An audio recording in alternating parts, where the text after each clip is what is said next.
All right, everybody. Appreciate you guys coming back. That's a good sign. So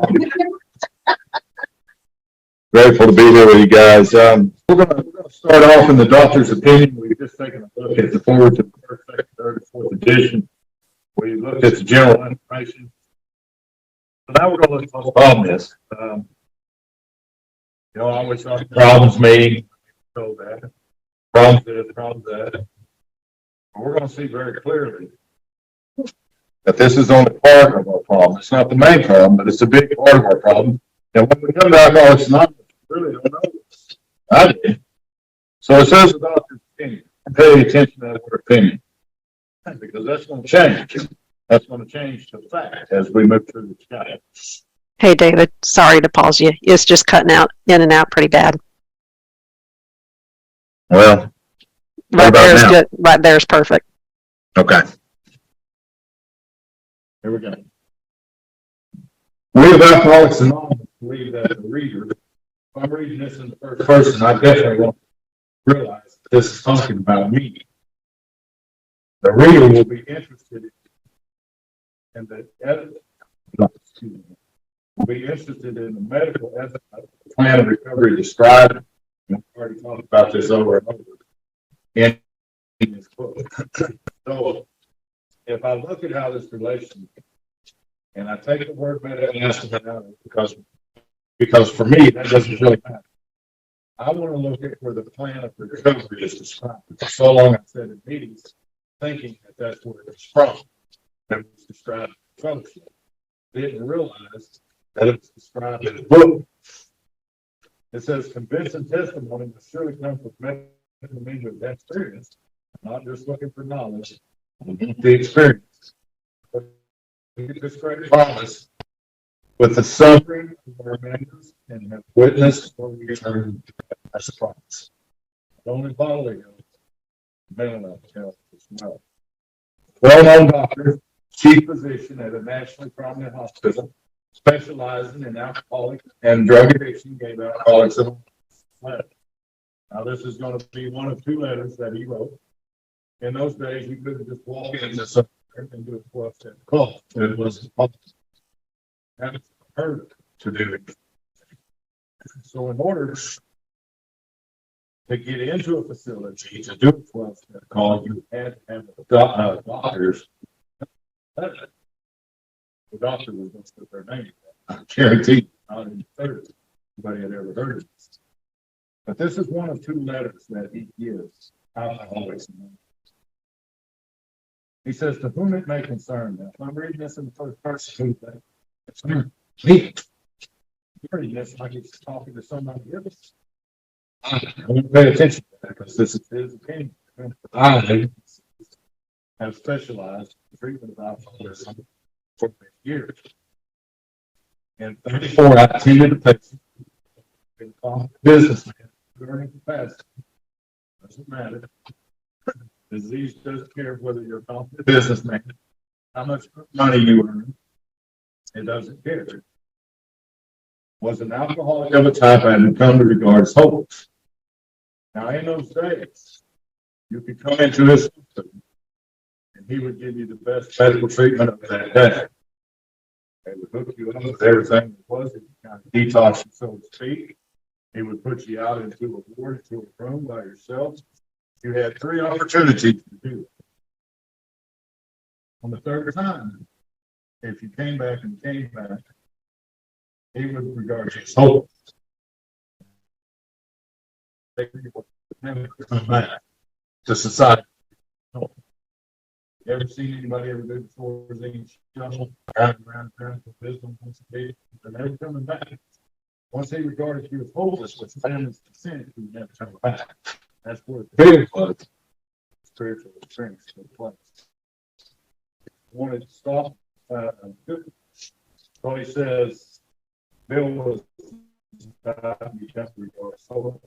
on the course of his third treatment, 3 times. That's all you had.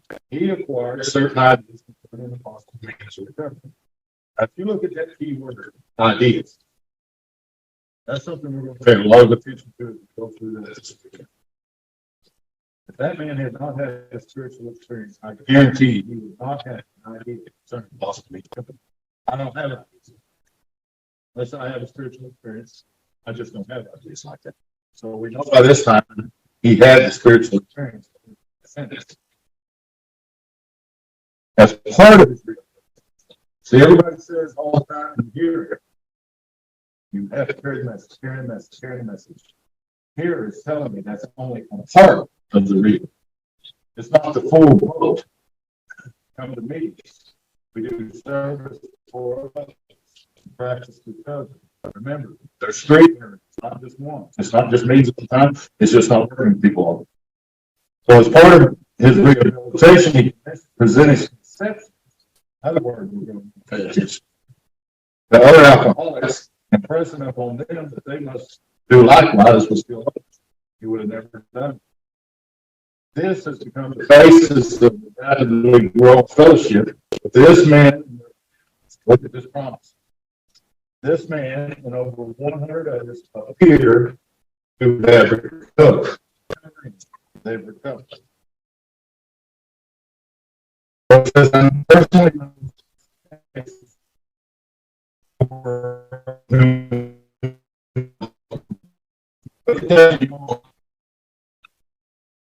how many church try to recover not?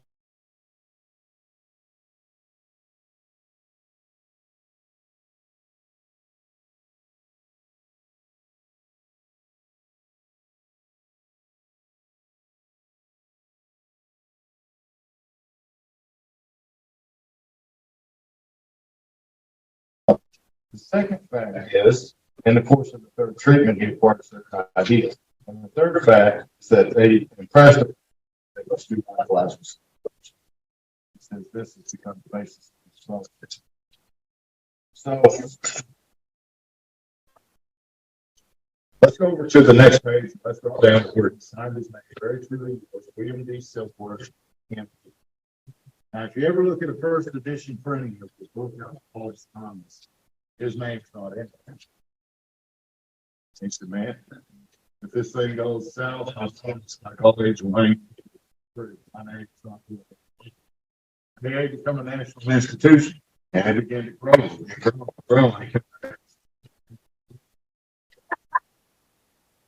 He missed a good chance to get drunk, didn't he? So,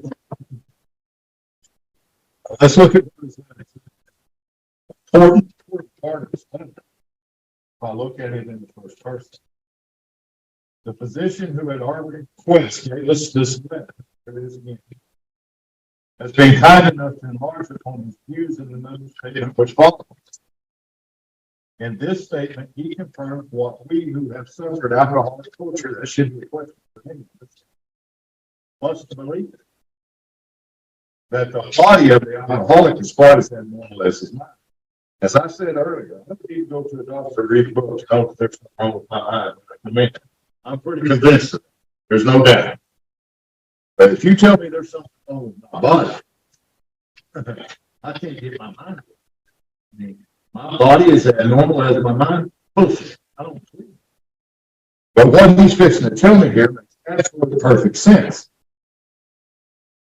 This is why I cannot practice it. This is why every one of us are the same. It's not the minute that makes us all the same. My sponsor Charlie used to tell me all the time, God forbid that everyone take a drink of alcohol in here tonight. There's going to be different behaviors. Love's going to fight. Love's going to love. Love's going to cry. All kinds of different things. One thing remains the same. Once we put it in our body, we're not going to be able to stop until we're full, drunk, sick. So, same goes with any other problem you have. So that's what it's saying. It says in the statement confirms what we must believe. It did not satisfy us to be told that we could not control the drink. Many people ever told us. Just because we were maladjusted to life, that we were in full flight from reality, expected. Well, these things were true to some extent, in fact, to a considerable extent to some of us. This one word right here changed. But they're sure of all these we did for the man. I asked, are you sure?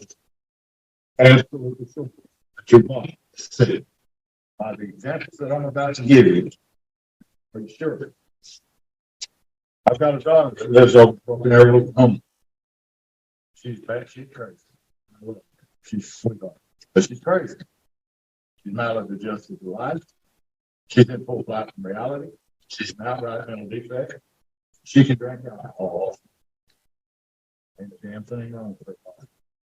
Her mind is exactly the same as mine, as everybody else. The difference is when I put alcohol in my body, I can't stop drinking. I put other things in my body, I can't stop. That's the difference. We all face. And the main problem centers in the mind. At the end of the night, I take it to my body. Something happens. I had an ex-wife. In fact, I've had a few of them. If we go to the store and she get a six pack, we get a 12-pack of beer. She would drink 3 of those and I drink 9. It might be 6 months until she drinks any more beer. It's 6 months before I quit. And I'm trying to quit. What the hell is it? Why can't I do what she does? I don't understand.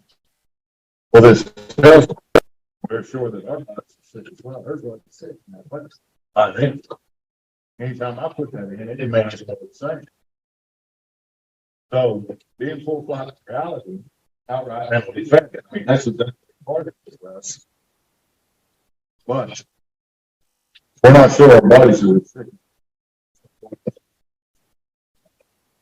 Because the doctor says this, I believe any picture that leaves out this physical factors in it. So if you've ever left that out, you relapse, and relapse. You're coming in here trying to fix your mind.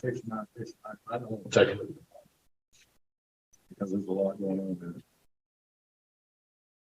So the doctor's theory that we have an allergy to alcohol entry. That should be a question. Claiming our opinion as to its soundness may have forced me to live. I look at this problem as X problem drink. That's the problem.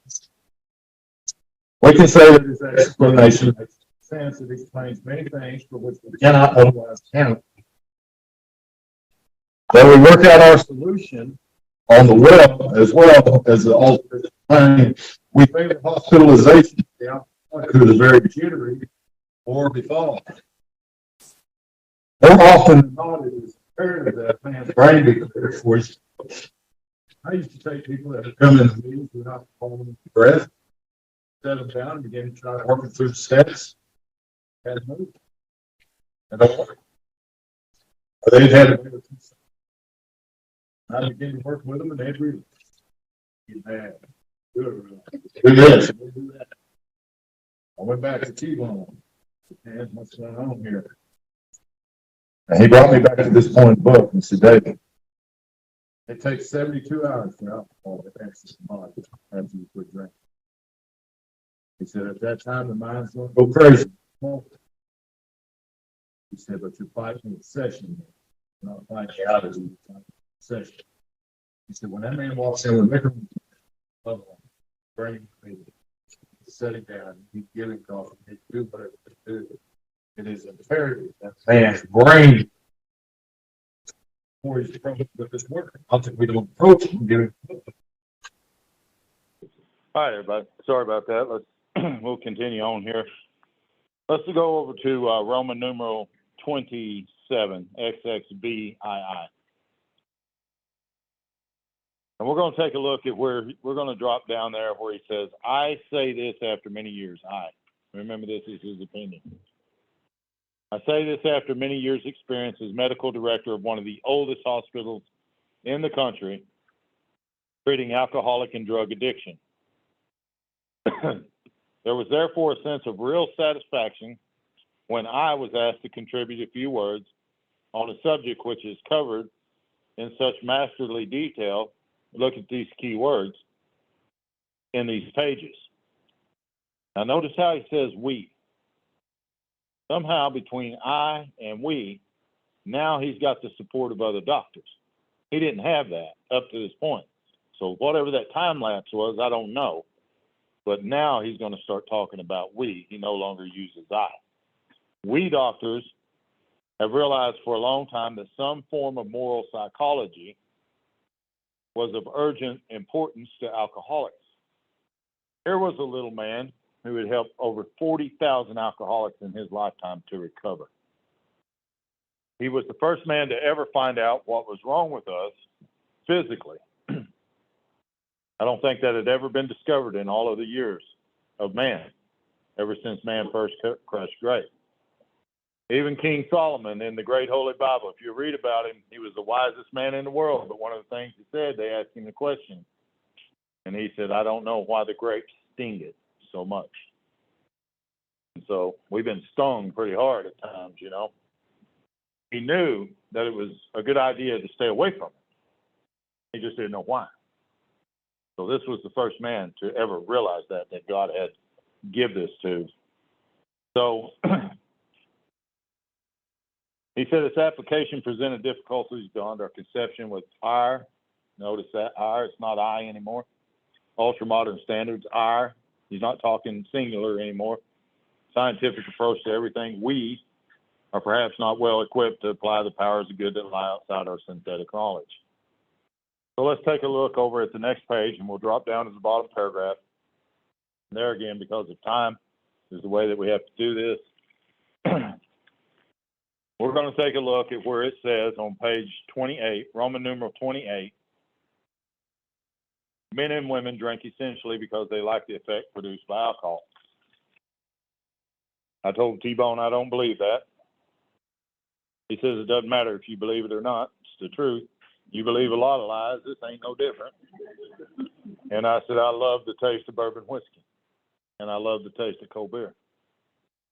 He said, you love the taste of coffee too, huh? I said, yeah. He said, you drink 48 cups of that shit every time you sit down? I said, no. He said, why not? Hell, I don't know. They don't have the same effect. And so that's why he's saying here, we drink essentially because we like the effect. It has nothing to do with the taste. The sensation is so elusive. It eludes me. It's elusive. That while we admit it is injurious, I know it's killing me. I know it. Cannot after a time differentiate the true from the false. Now, I always thought that it was only talking about drinking. Now, this is talking about when I'm sober as well. I have a bad habit of believing that the lies that my head tell me. And one of those is, and it hasn't been for a long time, is that it was okay to drink. Now, I don't have that one so much anymore. But it tells me I'm okay to do other things. And me knowing them things aren't good for me to be doing, I do them anyway. And the desired result always shows up. So people could see the truth about my alcoholism and drug addiction long before I ever could. They told me, David, if you continue to drink the way that you drink, you're going to die. No, I don't believe that. I cannot differentiate the true from the false. People told me over and over and over, David, it's going to end bad. It's going to end bad. It had already been bad. If it's going to get any better than that, you know, I mean, so. But here he's talking about when we're sober in this next sentence. We're restless. Our alcoholic life seems to be the only normal one. Now, if I go to prison once, that's abnormal. If I go there for the rest of my life, that becomes a normal part of my life. If I get divorced once, that's abnormal. If I get divorced over and over and over, that becomes a normal part of my life. Whatever I do becomes normal. I cannot differentiate the true from the false. This is what happens to me when I'm sober. And all these years later, this is the one thing that I'm going to want to watch for all the time. This is why I'll start a man in step 10, and we'll see more of that as we get to that in the book. We're restless. Ever notice how we're kind of restless just before we do something real stupid? Let's put the word physical above that. Anytime I'm restless, I'm in a physical. Let's look at the word irritable. Ever notice how I kind of got an attitude? I'm not real happy with life. Put the word mental above that. Discontented. Let's put the word spiritual above that. Let's continue to look at body, mind, spirit, body, mind, spirit. Now, this is how I am sober. Look at what he says. Unless we can again experience the sense of ease and comfort, which comes by taking a few drinks. I buy into the line. I go ahead, put the alcohol in the body takes over. I get sick and drunk. I come back to AA. I sober up. I feel a little better. My mind starts giving me restless, irritable, and discontentment.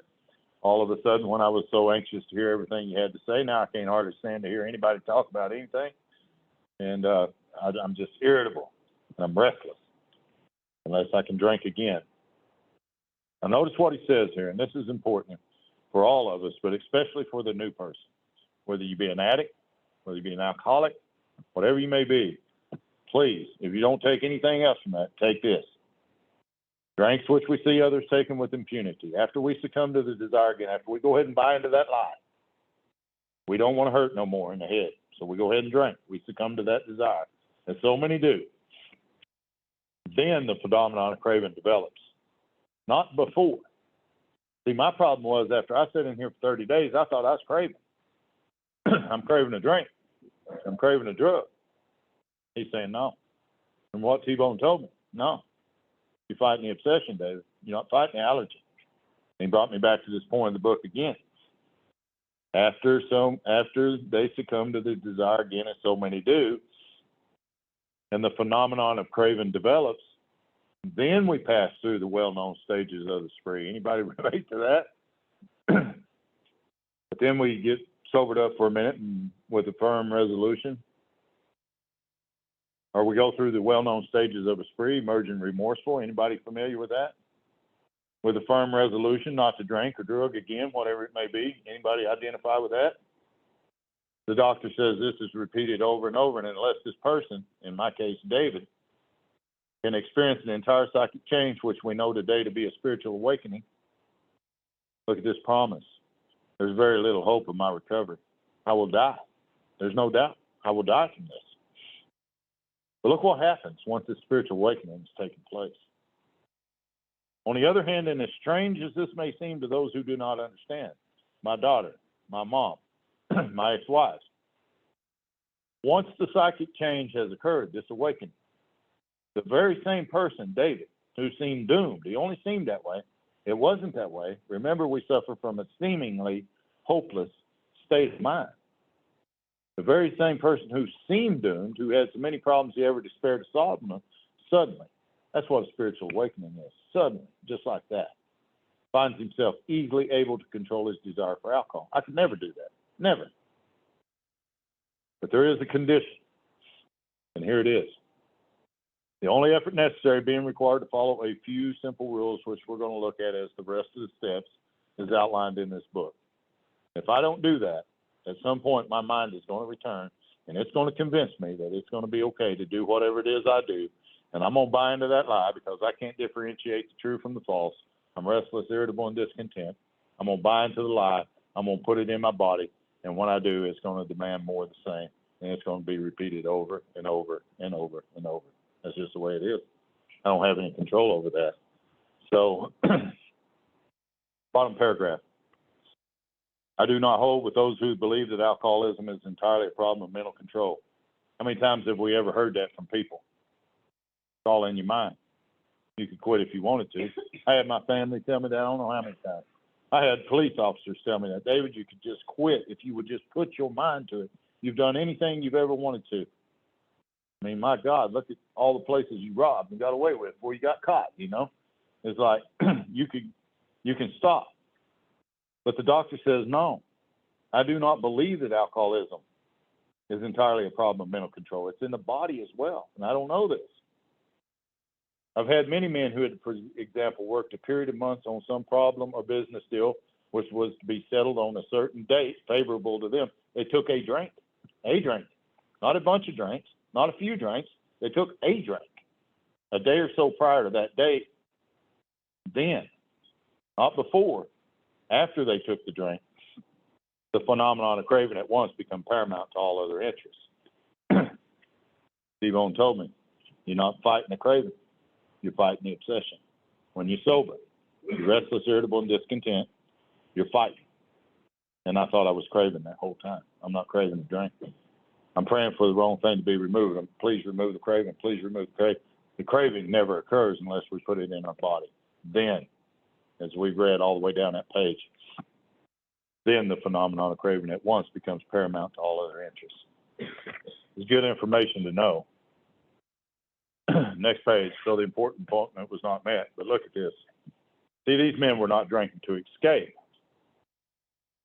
We're drinking to overcome a craving beyond the mental control. I can't control that with my mind. There's no way. So there are situations which arise out of this phenomenon of craving, which cause men to make the supreme sacrifice rather than continue to fight. Now, I didn't know for a long time in this book when it talks about supreme sacrifice, it's talking about giving up completely. We're going to end it. We're going to die. I've sponsored men in the past. I went in one morning and I found a guy. It's bad.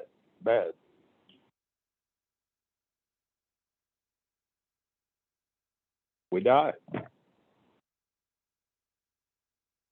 So let's look at what it says. The classification of alcoholics seems most difficult and in much detail is outside the scope of the book. We're going to look at 5 different types of alcoholics. Let's see if we can relate to one, if not more than one, or not all of them. There are, of course, the psychopaths, type number 1. I never considered myself to be a psychopath. Society has. My family has. But if I look at the definition he's going to give of what a psychopath is, I guarantee you probably all of us could relate to that. He says we're emotionally unstable. Anybody ever been that way other than me? Even sober? That's what he describes as a psychopath. We're all familiar with this type. We're always going on the wagon for keeps. Anybody ever do that? Over remorseful? Anybody ever feel real bad after? Yeah. Make many resolutions, but never a decision. Type number 2. There's a type of man who is unwilling to admit he cannot take a drink. I admitted I felt that way for a long time. He plans various ways of drinking. He changes his brand or his environment. I remember moving to Indiana, coming back. I remember going from vodka in the mornings to bourbon because I was starting to bleed. Type number 3, there is the type who always believes that after being free from alcohol for a period of time, he can take a drink without danger. Anybody relate to that? Yeah. There's the manic depressive type. That's type number 4, who's perhaps the least understood by his friends and about whom a whole chapter could be written. Type number 5. They're types entirely normal in every respect except the effect alcohol has upon them. Now, I used to think that was me, but society and everybody else told me that is not true. So I don't want to identify with that type anymore, at least admit to it. They're often able, intelligent, and friendly people, and we meet people like that after they sober up.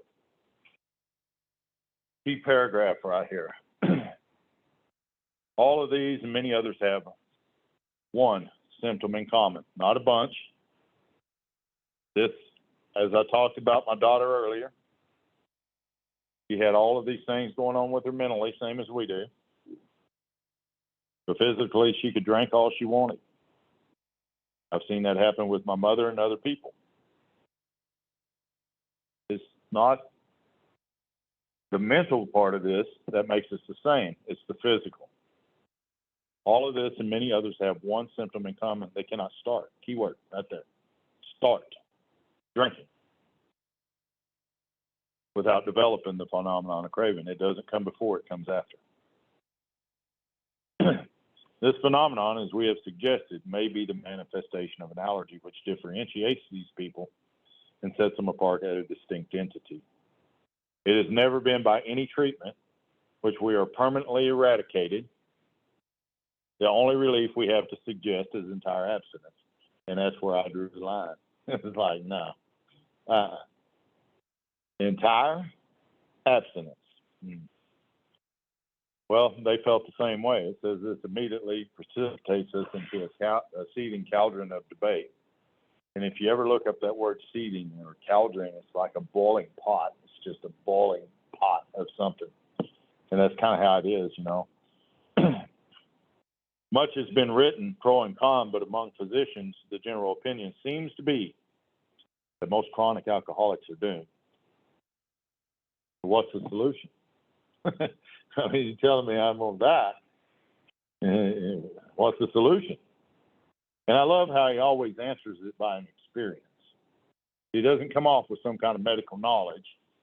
This might be what's going on. Let's treat this and see if this works or that works. He doesn't do any of that. He says, let me give you an experience here.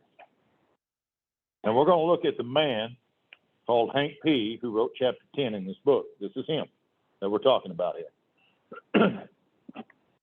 About 1 year prior to this experience, a man was brought in to be treated for chronic alcoholism. He had but partially recovered from a gastric hemorrhage and seemed to be a case of pathological mental deterioration. He had lost everything worthwhile in life. Most of us can relate to that. And was living, one might say, to drink. He frankly admitted and believed for him that there was no hope. So he accepted step one right there. He frankly admitted and believed there was no hope. That's step one. Following the elimination of alcohol, there was found to be no permanent brain injury. If you look at the first four words at the very top of the page, it says, what is the solution? This next sentence is going to answer that. He accepted the plan outlined in the book. The fellowship's a wonderful thing, and I got to have it. I got to have it. But if I don't accept the plan outlined in this book, I can promise you I will not stay sober on the fellowship alone. More important than that, I will not recover from what's really, really killing me, as we're going to see as we move through the rest of this book in this process, what the real problem is. Remember, if alcohol or drugs is the problem, whatever it may be, just don't drink or use it. There shouldn't be any more problem. But every time I stop, then the problem shows up. He said, 1 year later, this man called to see me, and I experienced a very strange sensation. I knew the man by name, partly recognized his features, but there all resemblance ended. From a trembling, I need a question mark there for David. Was I that way? Despairing? Question mark. Nervous wreck? Question mark. Is that me? But look at what this awakening does. It emerged a man brimming over with self-reliance. Notice that the small s. We're going to want to pay close attention to that. This man was brimming over with self-reliance and contentment.